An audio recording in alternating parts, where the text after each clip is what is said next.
این دین که نوجوانان ما را، حتی زنان ما را که در جایش بگذارین، موضوعات بعدی در این کتاب است که من براتون بخوانش میگیرم، حتی زنان ما را در جایش بگذارین، بچه‌های پسرهای زیبا را، پسرهای زیبا را از افغانستان با خود بردن، بالاشون عمل جنسی را انجام دادن. چی میکردن بچه‌های زیبا را؟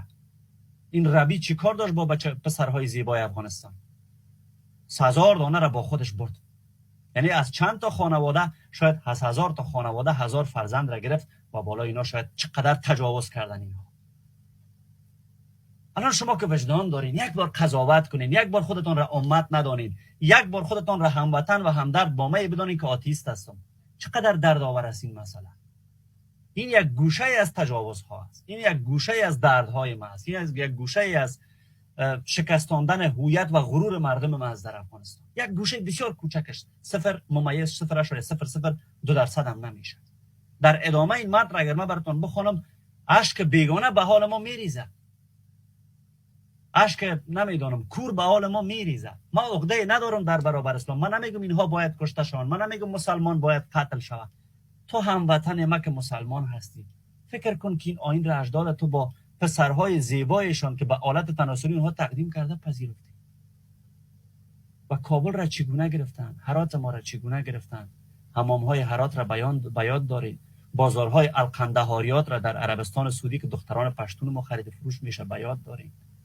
حمامهای هرات که بالای زنهای ما تقریبا حدود 3 شبانه روز تجاوز کردن، آب گرم حمام تمام شد، کتابخانه های ما را به تاراج بردن.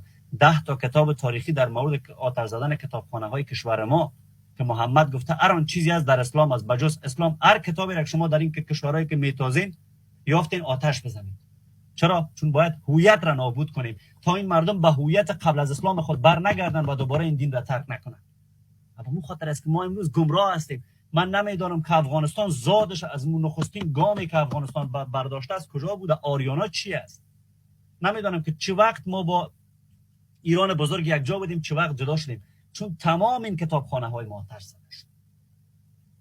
من اینها را با بغض و با کینه و با فلان و بهمان ابراز نمی کنم.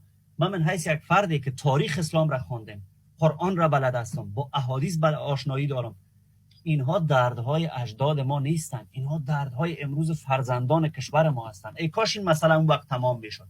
چنگیز حمله کرد رفت پشت کارش، دیگه دین نگذاشت به ما. درست است؟ انگلیس ها دین نگذاشتن، رفتن پشت کارشان، یک تاریخ سیاه هم برشان جاگزین شد در سیره. تیمورلنگ جواب خود به دست آورد که افغانستان مال پان ترکستان است و تمام کسانی که حمله ور شدن جواب دندان شکن به دست آوردن و ما دست اجداد ما را میفشاریم که در برابر این متجاوزین جنگ کردن. حتی شوروی را بگذاریم که افتخار بدانیم. خب اینها تمامش افتخارات ما بودن. چرا پس ما امروز در برابر افرادی که بدتر از چنگیز خان، بدتر از شوروی، بدتر از انگلیس، بدتر از آمریکا، بدتر از تمام این متجاوزین، اجداد ما را کشتن، غلام بچه ها بردن امروزشان عمل لواط را انجام دادن. معذرت میخوایم از دوستان بزرگواران لواط میگم چون ما بحث درون دینی داریم. شما در برابر اینو چگونه با کدام وجدان سکوت اختیار کردید؟